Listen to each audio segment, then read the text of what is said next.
দেখো তোমাদের যেটা আজকে পড়ানো হবে সেটা হচ্ছে জৈব রসায়ন। এই প্রথম সামান্য অংশটুকু বাকি রয়েছে নাকি, ম্যাক্সিমামটা শেষ হয়ে গেছে, আর ধাতুবিদ্যার মানে বাকি আছে সেটা হালকা করে দিলাম আমরা। আচ্ছা ক্লাস আছে তো কীভাবে জৈব রসায়ন পড়াবো। এবার জৈব রসায়ন জানতে গেলে দেখো আমাদের পৃথিবীতে যে সমস্ত উপাদান আছে তাদেরকে আমরা 3 রকমভাবে ভাগ করতে পারি। পৃথিবীতে যাবতীয় উপাদান আছে, তাই তো। একটা হচ্ছে উদ্ভিজ উপাদান, প্রাণীজ উপাদান, আর কি খনিজ উপাদান। বুঝতে পারলে? তাহলে আমাদের পৃথিবীতে যে সমস্ত উপাদান আছে সেই উপাদান সমূহকে আমরা 3 ভাগে ভাগ করতে পারি। ঠিক আছে, একটা হচ্ছে উদ্ভিজ উপাদান, উদ্ভিজ উপাদান। 2 নম্বর হচ্ছে প্রাণীজ উপাদান, আর 3 নম্বর হচ্ছে খনিজ উপাদান। এই 3 ধরনের উপাদান রয়েছে। 1675 সালে এই যে উপাদানগুলোকে ভাগ করেছে সেটা ভাগ করা ছিল 1675 সালে। কে? বিজ্ঞানী লেমেরি। কি করেছিল? লেমেরি আমাদের পৃথিবীতে যাবতীয় উপাদান রয়েছে সেগুলোকে ভাগ করেছিল 3 রকম ভাবে, উদ্ভিজ, প্রাণীজ, আর কি খনিজ। এবারে উদ্ভিজ যে উপাদান আছে এবং প্রাণীজ যে উপাদান আছে এদের মধ্যে অনেক কি আছে, প্রাণীজদের মধ্যেও রয়েছে, উদ্ভিদের মধ্যে অনেক কিছু কি আছে, মিল রয়েছে। এই উপাদানগুলোকে আমরা বলেছিলাম জৈব উপাদান। উদ্ভিজ এবং প্রাণীজের মধ্যে অনেক উপাদানের কি আছে, মিল দেখতে পাবো, সেই উপাদানগুলোকে আমরা এক কথায় বলবো কি, জৈব উপাদান। আর এই খনিজ উপাদানগুলো তোমার নাম হয়ে গেল কি, অজৈব উপাদান। বুঝে গেল? মানে জৈব যৌগের ধারণা কোথা থেকে আসছে, আস্তে আস্তে বিজ্ঞানী লেমেরি 1775 সালে পৃথিবীতে যাবতীয় উপাদানগুলো রয়েছে তাদেরকে কি হয়েছিল, ভাগ করেছিল। কি কি ভাগে ভাগ করেছিল? উদ্ভিজ উপাদান, প্রাণীজ উপাদান এবং খনিজ উপাদান। উদ্ভিজ উপাদান এবং প্রাণীজ উপাদানের মধ্যে কিছু কি আছে, মিল রয়েছে, সেই উপাদানগুলোর কি নাম দেওয়া আলাদাভাবে জৈব উপাদান। আর খনিজ উপাদান সেগুলোকে আমরা আলাদাভাবে নাম দিলাম কি, অজৈব উপাদান। উদ্ভিজ উপাদানগুলো কোথা থেকে পাবো, উদ্ভিদ দেহ থেকে পাবো, এবং প্রাণীজ উপাদানগুলো কোথা থেকে পাবো, প্রাণী দেহ থেকে পাবো। আর খনিজ উপাদানগুলো কোথা থেকে পাবো, ভূপৃষ্ঠ থেকে, ভূপৃষ্ঠ বা ভূপৃষ্ঠের ভূগর্ভস্থ থেকে বা বিভিন্ন পাহাড়ি অঞ্চল থেকে, সেখান থেকে আমরা এই খনিজ উপাদানগুলোকে পেয়ে থাকি। বুঝে গেল? এরপরে দেখো আমরা আসবো 1815 সাল। এরপরে অনেকটা বছর কেটে গেছে, এরপরে আসলো 1815 সাল। বিজ্ঞানী বার্জেলিয়াস একটা তত্ত্ব দিয়েছিলেন, সেটা বলা হয় প্রাণ শক্তির তত্ত্ব বা মতবাদ, তাই তো।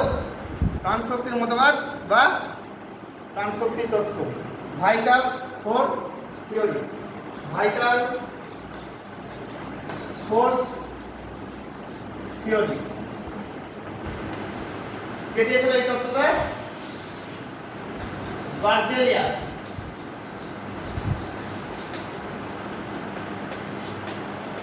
বার্জেলিয়াস কি বললো?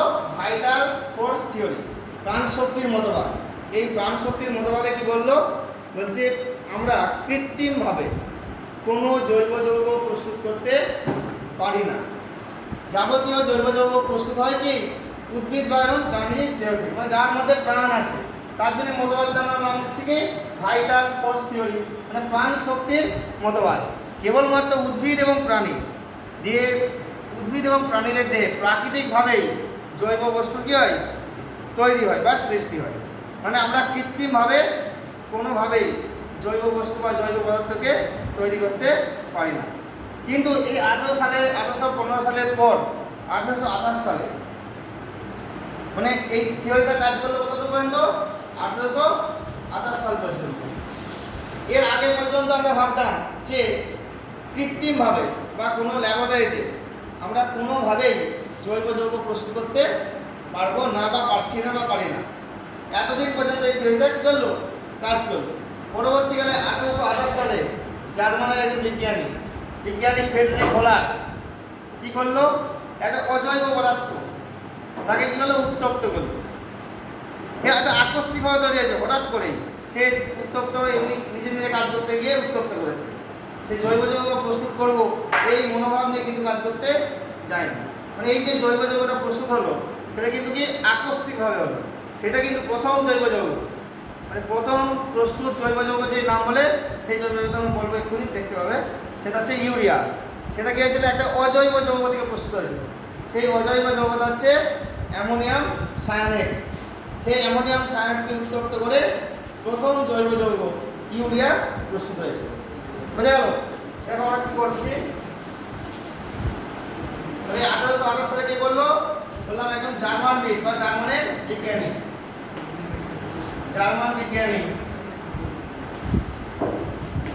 কি নাম বললাম, ফ্রেডরিক হোলার।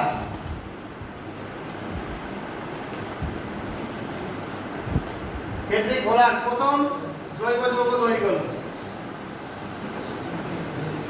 এই যে প্রথম যে জৈব যৌগ তৈরি করলো, এই প্রথম জৈব যৌগটার নাম হচ্ছে কি বললাম, ইউরিয়া। সেটা কি ছিল, একটা অজৈব বস্তু থেকে তৈরি হয়েছিল। অজৈব পদার্থ থেকে তৈরি হয়েছিল প্রথম জৈব পদার্থ।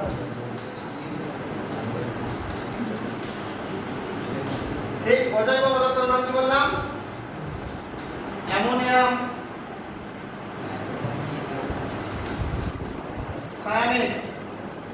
এগুলো যদি ভালো করে মনে রাখো তোমরা, এদিকে প্রশ্ন করবে একদম। প্রথম জৈব যৌগের নাম কি, ইউরিয়া। কিভাবে হয়েছিল দেখো, এই অ্যামোনিয়াম সায়ানেটকে করেছিল, উত্তপ্ত করেছিল।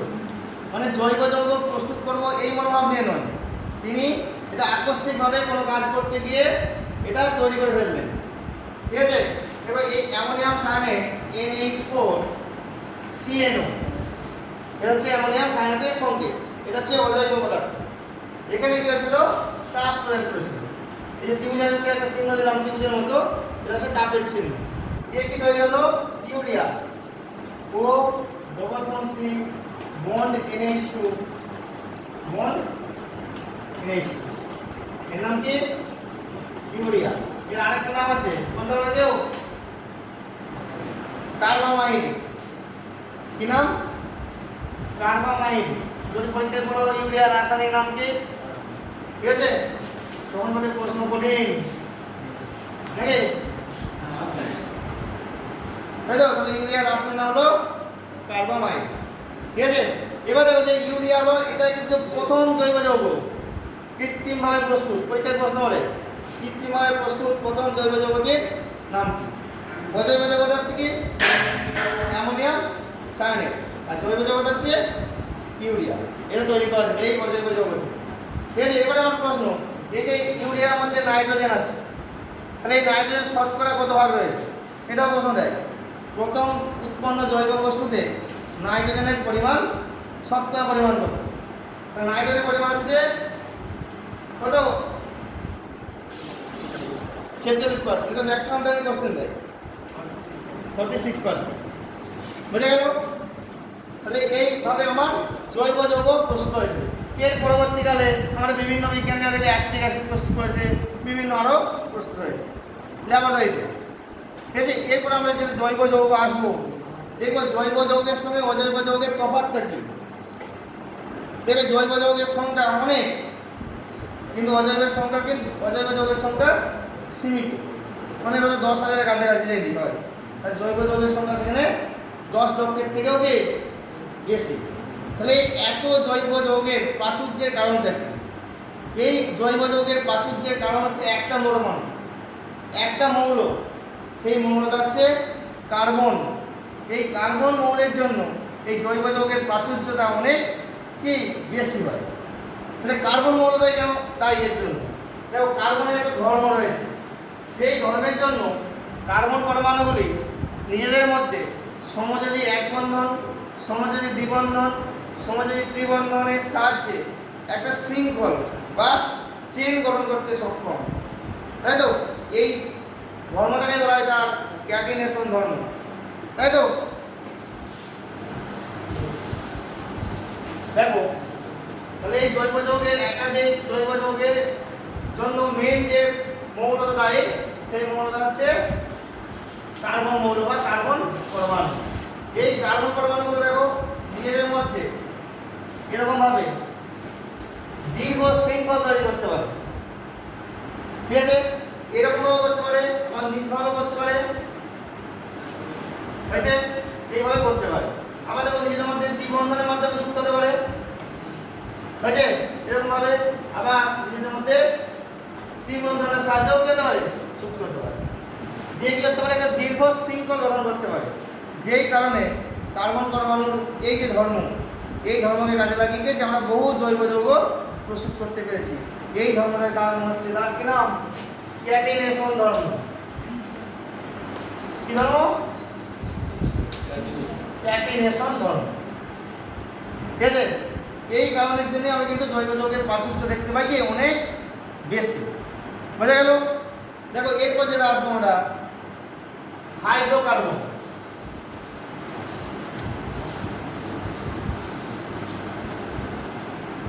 এরপরে আমরা আসবো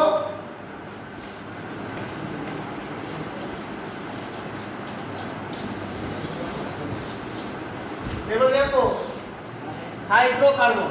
আর দেখতে পাচ্ছ হাইড্রোকার্বনের নামে এখানে দুটো মৌলের নাম যুক্ত আছে, একটাকে হাইড্রোজেন আর একটাকে কার্বন। মানে হাইড্রোজেন, হাইড্রো থেকে হাইড্রোজেন, আর কি হলো? কার্বন। মানে হাইড্রোজেন এবং কার্বন সমন্বিত যে সমস্ত যৌগ সেগুলোকে আমরা বলবো হাইড্রোকার্বন। দেখো আরেকটা রয়েছে কার্বোহাইড্রেট, গুলিয়ে ফেলে চলবে না। আরেকটা আছে কে? কার্বোহাইড্রেট। তোমরা জীবনীদের পড়ছো তাই তো? সেক্ষেত্রে কার্বন, হাইড্রোজেন আর অক্সিজেনের অনুপাত হবে 1:1 সর্বদাই কার্বন, হাইড্রোজেন এবং অক্সিজেন এদের যদি রেশিওটা হয়ে যায় 1:2:1 তাহলে সেই সমস্ত যৌগগুলো হবে কার্বোহাইড্রেট, ঠিক আছে? আর হাইড্রোকার্বন মানে হাইড্রোজেন এবং কার্বন এই দুই মৌলের সমন্বিত যৌগগুলোকে আমরা বলবো হাইড্রোকার্বন। বুঝতে পারলে? দেখো আমরা হাইড্রোকার্বনকে আমরা ভাগ করব, দু রকম ভাবে ভাগ করব। একটা বলছি অ্যালিফ্যাটিক আর একটা বলছি অ্যারোমেটিক। হাইড্রোকার্বনের ভাগ বলছি অ্যালিফ্যাটিক আর একটা বলবো অ্যারোমেটিক, যেটা আমাদের সিলেবাস বহির্ভূত, মানে আমাদের ক্লাস 10 সিলেবাসে নেই। অ্যারোমেটিক মানে কি? বেনজিন বলয় যুক্ত যে সমস্ত রিংগুলো বদ্ধ সেইগুলো হচ্ছে কি অ্যারোমেটিক। আর আমাদের যেগুলো রয়েছে সব মুক্ত শৃঙ্খল আর বদ্ধ শৃঙ্খল শৃঙ্খলগুলো সেইগুলো হচ্ছে কি অ্যালিফ্যাটিক। বুঝতে পারছো? এইটাকে আমরা ভাগ করছি দু রকমের, একটা হচ্ছে মুক্ত আর একটা কি বদ্ধ। এবারে মুক্তগুলোকে আমরা ভাগ করবো দেখো দু রকমের, একটা সম্পৃক্ত আর একটা কি অসম্পৃক্ত, স্যাচুরেটেড আর আনস্যাচুরেটেড। বুঝতে পারছো? এর সম্পৃক্ত মানে কি? কার্বন আর কার্বন যদি সিঙ্গেল বন্ডের মাধ্যমে যুক্ত হয়, সমযোজী এক বন্ধন দ্বারা যুক্ত হয়, সেই যৌগগুলো হবে কি সম্পৃক্ত হাইড্রোকার্বন। আর কার্বন কার্বন পরমাণুগুলি নিজেদের মধ্যে ডবল বন্ড और ট্রিপল বন্ড এর সাথে যদি যুক্ত হয় সেগুলো হবে কি অসম্পৃক্ত। বুঝে গেল? যদি হয় সিঙ্গেল বন্ডের মাধ্যমে মানে কার্বন পরমাণুগুলি নিজেদের মধ্যে সমযোজী এক বন্ধন দ্বারা যুক্ত হয় তাহলে সেটা কি হবে সম্পৃক্ত হাইড্রোকার্বন। আর ডবল বন্ড অথবা ট্রিপল বন্ড মাধ্যমে যুক্ত হয় সেগুলোকে আমরা বলবো কি অসম্পৃক্ত। এবারে সম্পৃক্ত মানে কোনগুলোকে বলবো? এগুলো ভাগ করলাম তো, সেটা আমরা ভাগ করছি দেখো অ্যালকেন, অ্যালকিন আর এটা হচ্ছে অ্যালকাইন। বুঝলে? তাহলে অ্যালকেন মানে যেগুলো সম্পৃক্ত হাইড্রোকার্বন, মানে সমযোজী এক বন্ধন দ্বারা যদি কার্বন পরমাণুগুলো দ্বিতীয় মধ্যে কি হয় যুক্ত হয়, সেইগুলো যে সম্পৃক্ত সেইগুলো কি হবে এই অ্যালকেন শ্রেণীর অন্তর্ভুক্ত হবে। আর যদি দ্বিবন্ধন সেটা হবে অ্যালকেন, আর যদি ত্রিবন্ধন হয় সেটা হবে অ্যালকাইন শ্রেণীর অন্তর্ভুক্ত। এদের প্রত্যেকটা একটা সাধারণ সংকেত আছে। অ্যালকেন শ্রেণীর সাধারণ সংকেত CN H2N +2, অ্যালকিনে রয়েছে CN H2N, আর এদের CN H2N -2 আছে। অ্যালকেন শ্রেণী কি বললাম CN H2N +2, CN H2N, আর কি বললাম CN H2N-। এবার যেখানে N হচ্ছে নাম্বার অফ কার্বন অ্যাটম, মানে কার্বন পরমাণুর সংখ্যা। কার্বন পরমাণুর সংখ্যা যদি 1 হয় তাহলে যৌগটা কি হবে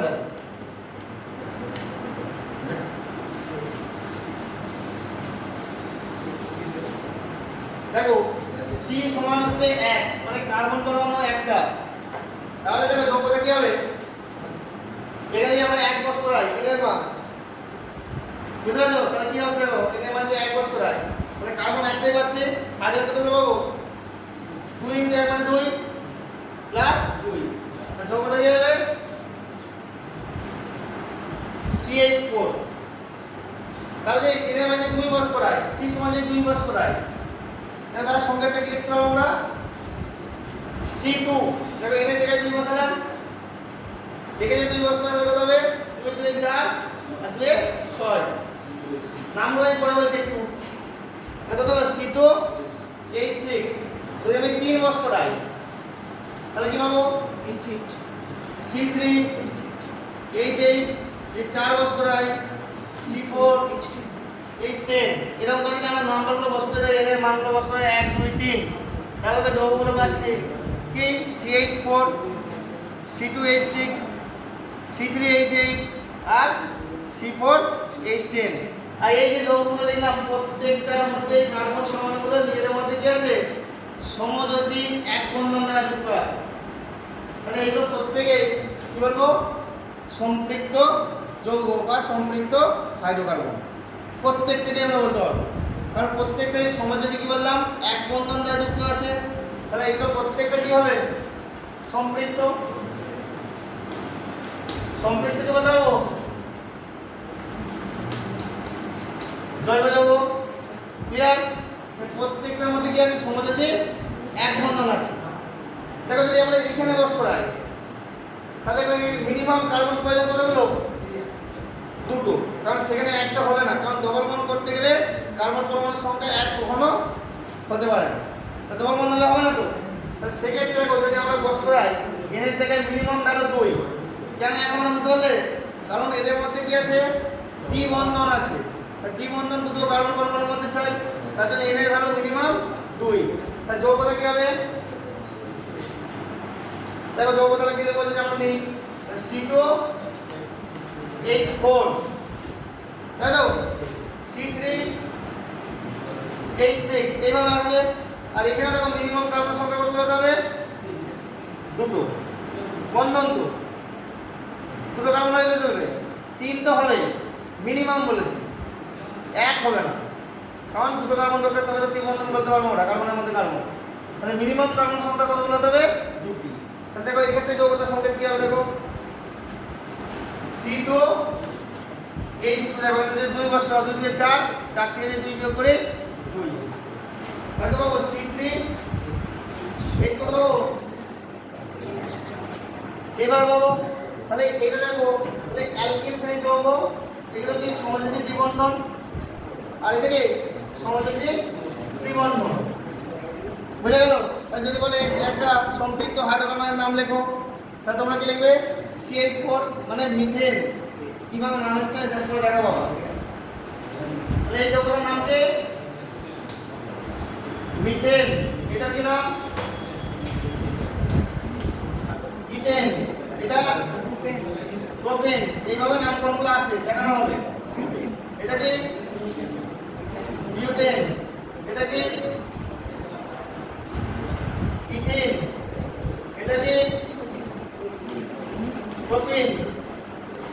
এটা ইথাইন, এটা কি প্রোপাইন।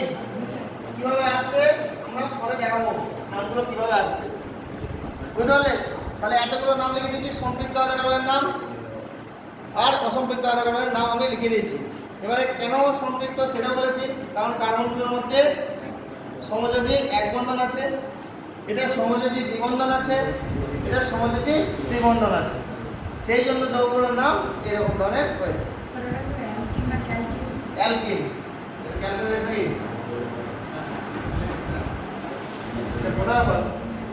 অ্যালকিন আর অ্যালকাইন, বোঝা গেল? দেখো এরপর আমরা আসবো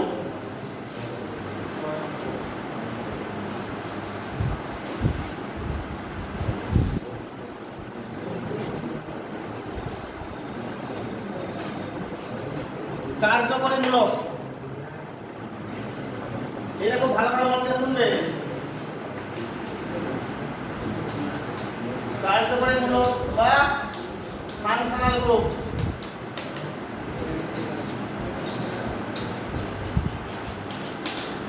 বুঝতে পারছো? তাহলে ফাংশনাল গ্রুপ কাদেরকে বলবো? যে সমস্ত গ্রুপ মানে জৈব মূলক, তাই তো, জৈব যৌগের অণুতে উপস্থিত থেকে যৌগটির প্রকৃতি এবং তার রাসায়নিক ধর্ম নির্ধারিত হয়। যে সমস্ত মূলক জৈব যৌগের অণুতে উপস্থিত থেকে যৌগটির প্রকৃতি এবং রাসায়নিক ধর্ম নির্ধারিত হয় তাদেরকে আমরা বলবো কি কার্যকরী মূলক। বুঝতে পারলে? তাহলে সেরকম কি দেখো, তোমরা বিভিন্ন অ্যাসিড নাম শুনেছো ক্লাস 9-এ জলের চ্যাপ্টার করতে গিয়ে, palmitic acid, folic acid, stearic acid, তাই তো? সেই সমস্ত জৈব ফ্যাটি অ্যাসিড যেগুলো আমরা নাম বললাম, সমস্ত ফ্যাটি অ্যাসিডের কার্যকরী মূলক বন সে ডবল এইচ। তাহলে সমস্ত ফ্যাটি অ্যাসিড মানে আমরা এই গ্রুপটা দেখলেই বলতে পারবো যৌগটাকে অ্যাসিড প্রকৃতির হবে, মানে এইটা দেখেই বলতে পারবো। যেখানে আমার চাই থাক না কেন, আমি তোমাকে লিখলাম HCH, ঠিক আছে, CH3 হলো C2H5 COOH, COOH bond COOH, দেখতে পেলাম তো? দেখো সব কিন্তু প্রত্যেকটাই COOH আছে। তাহলে আমরা সহজেই বলতে পারবো যে এই যৌগটা অ্যাসিড শ্রেণীর যৌগ, এটা বলতে পারবো তো সহজেই। তাহলে আমরা শুধু বন্ড COOH দেখেই বলে দিতে পারবো যে যৌগটি কি অ্যাসিড ধর্মী বা অম্ল ধর্মী, তাই তো? তাহলে এইখানে কিছু মূলক আছে, সেই মূলকগুলো তোমার নাম জানতে হবে, আর তার কি জানতে হবে? সংকেত জানতে হবে, আর গঠন সংকেত জানতে হবে, দু একটা উদাহরণ জানতে হবে। দেখো আমরা এরকম কতগুলো শ্রেণী পড়বো, যেমন এটা বললাম অ্যাসিডের, বলে দিলাম তো, সেরকম কতগুলো শ্রেণী তোমাকে পড়তে হবে। দেখো কি পড়বো, যে প্রথম শ্রেণীটা পড়বো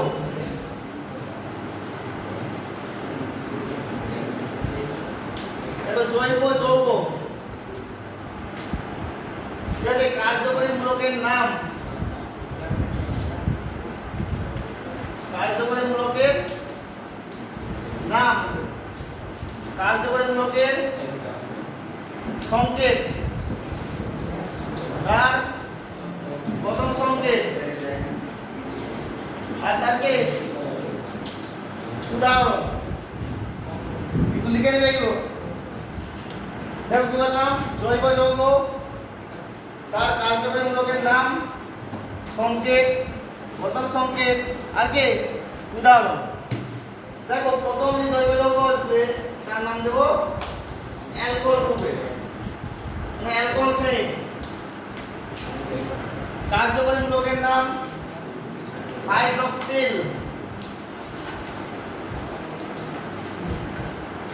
সংকেত কি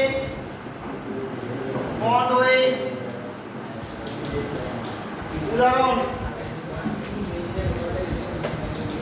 ইথানল,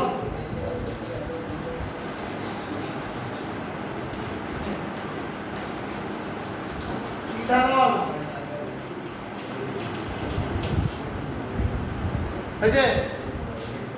দেখো কার্যকরী মূলক হচ্ছে অ্যালকোহল, অ্যালকোহল গ্রুপ, তার কার্যকরী মূলক এর নাম হচ্ছে হাইড্রোক্সিল সংকেত বন্ড ওএইচ প্রথম সংকেত লিখলাম দু একটা উদাহরণ লিখলাম পরীক্ষায় কিরকম প্রশ্ন করা যায় সেটা যে বলবেন মিথানলে উপস্থিত কার্যকরী গ্রুপের নাম কি দেখো তো মিথানল এই যে মিথানল কার্যকরী গ্রুপের নাম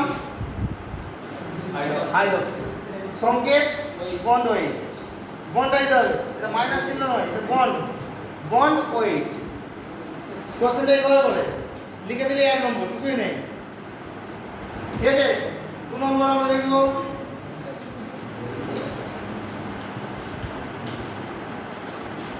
অ্যালডিহাইড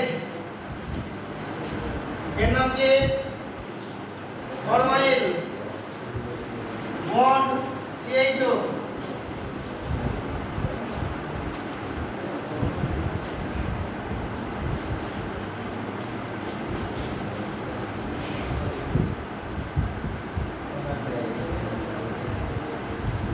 formaldehyde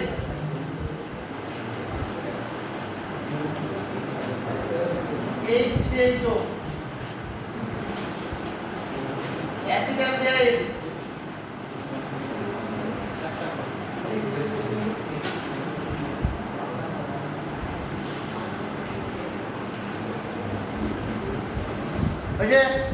formaldehyde আগে লিখলাম acetaldehyde তাহলে অ্যালডিহাইডের কার্যকরী গ্রুপের নাম কি ফরমাইল গ্রুপ অনেক ক্ষেত্রে বলে দেবে অ্যালডিহাইড গ্রুপে লেখা আছে সেটা লিখলেও কোনো সমস্যা নেই বুঝছে সংকেতটা কি বন্ড CHO গোটা সংকেত লিখেছি উদাহরণ দিয়ে দিয়েছি বুঝছে এবার 3 নম্বর লিখছি দেখো অ্যাসিড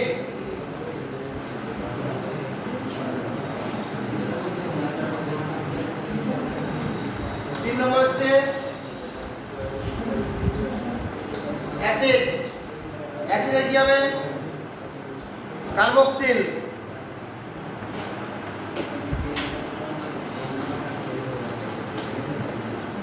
বন্ড COOH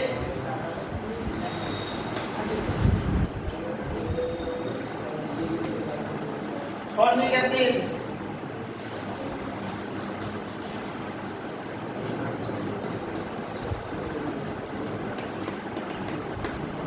acid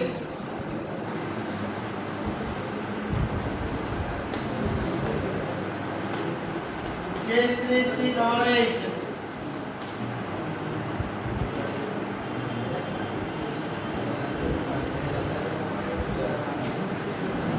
আচ্ছা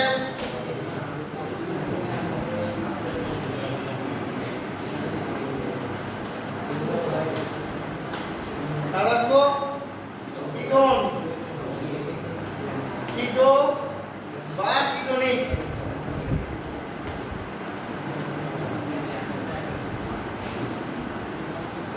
হয়েছে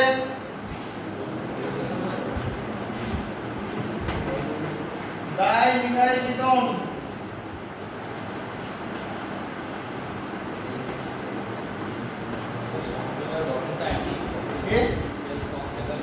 না সংকেত হচ্ছে এটা গঠন সংকেত হচ্ছে এটা যেটা বলবে হ্যাঁ হ্যাঁ কিটোন দেয় কিন্তু ওটা ডবল বন্ড থাকে এইগুলো সবসময় থাকবে dimethyl ketone dimethyl ketone C2H5 CO C2H5 হয়েছে তো কি কারণ হলো অ্যাসিড হয়ে গেল এবার হচ্ছে কি ইথার আর অ্যামিন নাকি অ্যামিন ঠিক আছে amino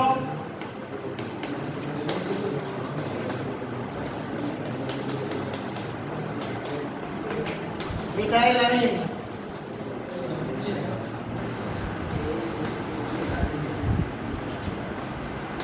CH3 NH2 methyl amine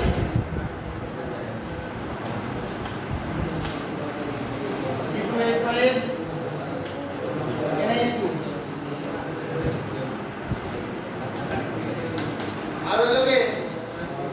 ইথা।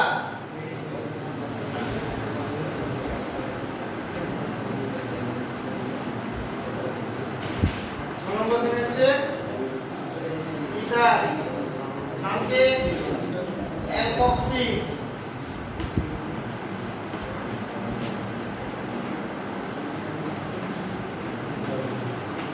Die methyl ether.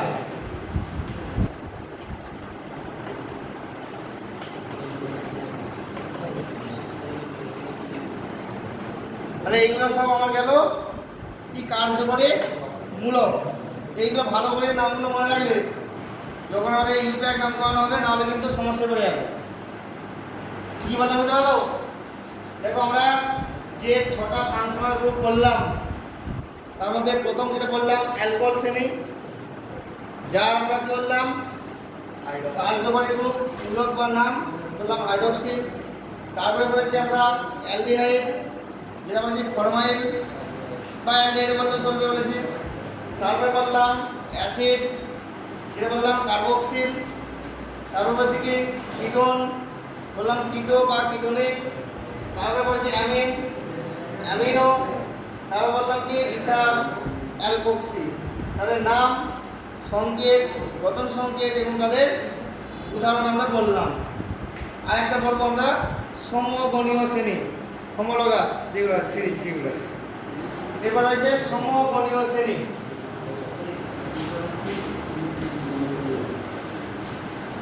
ওদের কত মনে পড়েছি দেখো তাই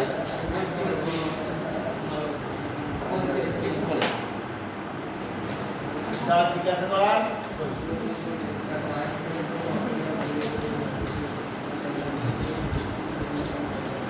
দেখো সমগণীয় শ্রেণী, এই যে আমরা একটা লিখলাম, প্রথমে বললাম অ্যালকেন, লিখেছি তো অ্যালকেন লিখলাম তো। অ্যালকেনের কি লিখলাম? সাধারণ সূত্রে লিখেছি CN H2N + 2। এই কতগুলো যৌগ লিখলাম দেখো, CH4 C2H6 C3H8 C4H10। দেখো এই যে যৌগগুলো লিখলাম, এখানে দুটো মৌল ছাড়া আর কোনো মৌল আছে? কে কে আছে? হাইড্রোজেন আর কার্বন, নাই তো? দেখো এখানে আরেকটা লিখছি আমরা অ্যালকোহল শ্রেণী। অ্যালকোহল শ্রেণী লিখছি CN H2N + 1 OH আছে। দেখো সেক্ষেত্রে এখানে H2N + 2 ছিল, এখানে লিখেছি H2N + 1। তাহলে এখানে যৌগটা CH4 ছিল, তাহলে একটা করে কমবে, সে কি হবে CH3 C2H5 C3H7 OH। দেখো এই যে যৌগগুলো লিখলাম, এইখানেও দেখো পরমাণু সংখ্যা কে কে আছে? পরমাণু কে কে আছে? হাইড্রোজেন, কার্বন, অক্সিজেন, অন্য কোনো কেউ নেই তো? দেখো আমরা সমগণীয় শ্রেণী তাদেরকেই বলবো যেগুলো কি হবে একই মৌলিক পদার্থ দ্বারা কি হবে গঠিত হবে, একই কার্যকরী মূলক থাকবে এবং তাদের পরপর দুটি যৌগের মধ্যে পরমাণু পুঞ্জের পার্থক্য হবে CH2। দেখো এখানে পার্থক্য দেখো, এখানে কার্বন সংখ্যা কত হলো? একটা, এখানে কত হলো? তাহলে কার্বনের পার্থক্য কত হলো? একটি। হাইড্রোজেন দুটি। আবার দেখো এর পরবর্তী যৌগ দেখো, এক্ষেত্রে দেখো কতগুলো পাবে? দুটি। আবার দেখো এদের ক্ষেত্রে কতগুলো পাবে? একই পাচ্ছ। তাহলে পরপর দুটো শ্রেণী যৌগের মধ্যে পরমাণু পুঞ্জের পার্থক্য হবে কত? CH2 এবং তাদের ধর্মগুলো কি হবে? একই হবে। তাহলে সেই যৌগগুলোকে আমরা বলবো সমগণীয় শ্রেণী যৌগ। আর এই এক একটা যৌগগুলোকে বলবো সমগণ। এক এক থেকে বলবো সমগণ, আর এই পুরোটাকে বলবো সমগণীয় শ্রেণী। তাহলে সমগণীয় শ্রেণীর এক একজন মেম্বারকে বলবো আমরা কি সমগণ। ধরো এরপর আমাদের কোশ্চেন দেওয়া হলো, বললাম সমগণীয় শ্রেণীর পরপর দুটি সদস্যের মধ্যে আণবিক ভরের পার্থক্য কত? আণবিক ভরের পার্থক্য বলেছে। দেখো তার যৌগের পরমাণুর মধ্যে পার্থক্য কত? CH2 আরে দেখো তোমরা এটা সবাই জানো CH2 পার্থক্য। তাই আমি তোমাকে জিজ্ঞাসা করছি আণবিক ভরের পার্থক্য কত? তাহলে কার্বনে কত? 12। হাইড্রোজেনে কত? 1 করে দুটো হাইড্রোজেন এটা কত? তাহলে এটা উত্তর। তাহলে প্রশ্ন কঠিন। এটা হচ্ছে পরিষ্কার বাস্তব। তাহলে আমরা প্রশ্ন করলাম পরপর বললাম সমকোণীয় শ্রেণীর দুটি সদস্যের মধ্যে আণবিক ভরের পার্থক্য কত? তোমরা নিজেরা বলতে পারছো পার্থক্য পরমাণু পঞ্চের কত? CH2। তাহলে আণবিক ভরটা বলতে পারছো। তাহলে কি হচ্ছে আণবিক ভর কত হচ্ছে? CH2। তাহলে কার্বন সংখ্যা কত? কার্বনের অ্যাটমিক নাম্বার সরি পারমাণবিক ভর তো 12। হাইড্রোজেনের 2 কত 1 বা 2। তার পার্থক্য কত হলো? 14। ঠিক আছে, এইটুকু তোমার থাকলো। পরের দিন আমরা পড়াবো যেটা হচ্ছে আইসোমারিজম বা সমাবয়বতা, তারপরে মিথেন অণুর গঠন, তারপরে আমরা ইউপিএক নামে চলে আসবো। হ্যাঁ আইপিএস বন্ধ করো।